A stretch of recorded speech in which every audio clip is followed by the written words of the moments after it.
रबड़ीदार खीर और गाजर का हलवा खाना तो हर किसी को पसंद होता है। आज मैं आपके लिए लेकर आई हूँ दोनों का कॉम्बिनेशन, बिल्कुल गाढ़ी, क्रीमी और रबड़ीदार गाजर की खीर की रेसिपी। इसे बनाना बहुत ही सिंपल है और खाने में इतनी स्वादिष्ट लगती है कि आप इसे बार-बार बनाकर खाना पसंद करेंगे। बहुत ही अमेजिंग रेसिपी है, आप इसे एक बार ज़रूर ट्राई करें। ट्राई करने के बाद रेसिपी पसंद आए तो एक लाइक ज़रूर कीजिएगा। हेलो फ्रेंड्स, मैं हूँ संगीता और मेरे चैनल पर आपका बहुत-बहुत स्वागत है। तो चलिए आज की बहुत ही टेस्टी और मज़ेदार रेसिपी को बनाना शुरू करते हैं। बहुत ही टेस्टी गाढ़ी क्रीमी रबड़ीदार गाजर की खीर बनाने के लिए मैंने ये दो फ्रेश लाल लाल गाजर ले लिए। इनका सबसे पहले हम छिलका अलग करेंगे। इनको पहले मैंने 2 से 3 पानी से अच्छे से धो लिया था।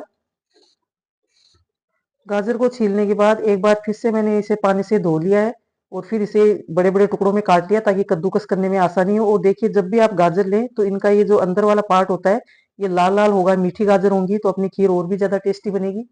अब हम इसे ग्रेट करेंगे तो ये ग्रेटर की जो मीडियम वाली जाली होती है इससे हम ग्रेट करेंगे ताकि ज्यादा मोटे और ज्यादा पतले छल्ले ना निकले। गाजर को ग्रेट करते समय अगर किसी गाजर में ये व्हाइट पार्ट ज्यादा हो तो आप कोशिश कीजिएगा इसे अलग करने की, क्योंकि इसमें अच्छा टेस्ट नहीं होता है।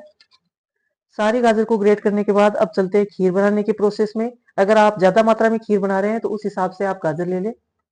इधर मैंने एक भारी तले की कढ़ाई गैस पर रख दी है। इसमें मैं डाल रही हूँ ये 1 चम्मच देसी घी। ये मैं 3 से 4 लोगों के लिए खीर बना रही हूँ 1 लीटर दूध से। घी को पहले मेल्ट होने देते हैं। घी को हल्का गर्म करना है, ज्यादा तेज गर्म नहीं करना है। अब सबसे पहले हम थोड़े ड्राई फ्रूट रोस्ट कर लेंगे। ये मैंने कुछ बादाम लिए हैं, थोड़े काजू और थोड़ी सी चिरौंजी लिए। ये खीर में बहुत ज्यादा टेस्टी लगती है।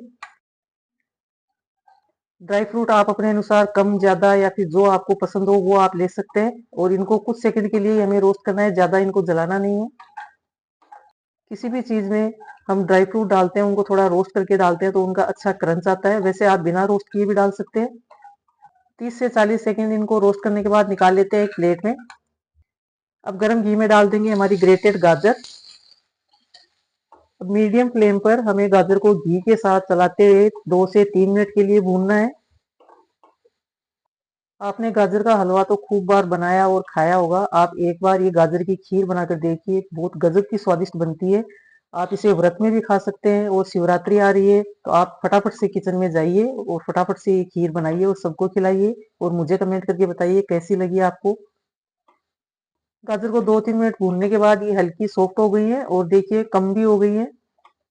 अब मैं इसमें डाल रही हूँ दूध 1 लीटर, जो कि मैंने पहले ही उबाल कर रखा था। ये जरूरी पॉइंट है, आप जब भी गाजर की खीर बनाएं तो उसमें दूध को पहले ही उबाल कर डालें। कच्चा दूध गाजर में डालने से कभी कभी ये खीर फट जाती है, मतलब कि दूध फट जाता है। अब इसे मिक्स कर लेंगे और इसे 2-3 मिनट इसी के अंदर ऐसे चलाते हुए हम पकाएंगे। उसके बाद इसे चलाने की जरूरत नहीं है। तब तक हम कर लेते हैं अगली तैयारी। आप इसमें डालने के लिए फुल क्रीम दूध लेंगे तो ये खीर और भी ज्यादा टेस्टी और रबड़ीदार और क्रीमी बनेगी। या फिर आप मेरी तरह से ये नॉर्मल दूध ले सकते हैं जो डेली में हमारे घर में आता है। इसको आगे खीर को गाढ़ा कैसे करना है मैं आपको बताऊंगी। इधर मैंने लिया है ग्राइंडिंग जार और इसमें मैं 1 कटोरी फुल भर के डाल रही हूँ मखाने। इसी के साथ 1 कटोरी फुल भर के मैं डाल रही हूँ काजू।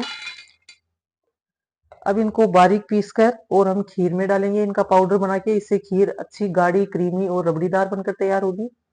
काजू और मखाने का पाउडर निकाल लेते हैं एक बोल में। गाजर को 2 से 3 मिनट के लिए मैंने पहले भुना था और दूध डालने के बाद 5 से 6 मिनट हो गई इसे पकाते हुए। अब ये गाजर पूरी तरह से सॉफ्ट हो चुकी है। तो आप सोच रहे होंगे कि अभी तक हमने इसमें चीनी नहीं डाली है। चीनी पहले डाल देने से गाजर को पकने में समय लगता है, तो आप चीनी बाद में डालें जब गाजर सॉफ्ट हो जाए। अब इधर गाजर हमारी सॉफ्ट हो गई है तो मैं इसमें डाल रही हूँ चीनी। तो मैं ये 1/4 कप चीनी डाल रही हूँ। मीठा आप अपने अनुसार कम ज्यादा कर सकते हैं। इसी के साथ फ्लेवर के लिए मैं 3 से 4 इलायची को फोड़कर इनका पाउडर बनाकर डाल रही हूँ। चीनी डालने के बाद एक बार फिर से खीर पतली हो गई है क्योंकि चीनी मेल्ट हो गई है। अब मैं इसमें डालूंगी जो हमने काजू और मखाने को पीस कर रखा था। इससे खीर हमारी बहुत ही गाढ़ी और क्रीमी होगी। इसे मिक्स कर लेते हैं। इसी के साथ डाल देंगे जो हमने ड्राई फ्रूट रोस्ट करके रखे थे। इनको मैंने बारीक टुकड़ों में कट कर लिया है। जब हम खीर को खाएंगे और इनका क्रंच मुंह में आएगा तो बहुत ही टेस्टी लगेंगे ये। अब इन्हें भी मिक्स कर लेते हैं और 3 से 4 मिनट के लिए हमें खीर को और पकाना होगा। बीच में आप इसे चलाते रहें क्योंकि हमने इसमें जो ड्राई फ्रूट का पाउडर मिक्स किया है उससे खीर तले में लग सकती है। आप खीर को गाढ़ा करने के लिए अगर ड्राई फ्रूट नहीं डालना चाहते हैं तो इसकी जगह पर 2 छोटे चम्मच मिल्क पाउडर को दूध में घोलकर भी डाल सकते हैं। या फिर कुछ लोग क्या करते हैं ना कि जब गाजर के अंदर दूध मिक्स करते हैं उसी समय 2 छोटे चम्मच जो छोटे वाले चावल आते हैं खिचड़ी वाले, उनको धोकर साफ करके आप वो डाल सकते हैं। लेकिन गाजर के साथ मुझे चावल का कॉम्बिनेशन अच्छा नहीं लगता है तो मैंने ड्राई फ्रूट पीस कर डाले हैं, चॉइस आपकी है। खीर का कलर, कंसिस्टेंसी देखिए आप कितनी गाढ़ी, क्रीमी और रबड़ीदार खीर बनकर तैयार हुई है। तो फ्रेंड्स गैस को मैंने ऑफ कर दिया है और इसे अब उतार लेते हैं नीचे सर्विंग के लिए। आप भी इस रेसिपी को बनाएं, खाएं और इंजॉय करें और मुझे कमेंट करके बताएं आपको रेसिपी कैसी लगी। अच्छी लगी हो तो प्लीज वीडियो को लाइक, शेयर और चैनल को सब्सक्राइब कर लें। मिलती हूँ आपको एक ऐसी रेसिपी के साथ नए वीडियो में, तब तक के लिए धन्यवाद।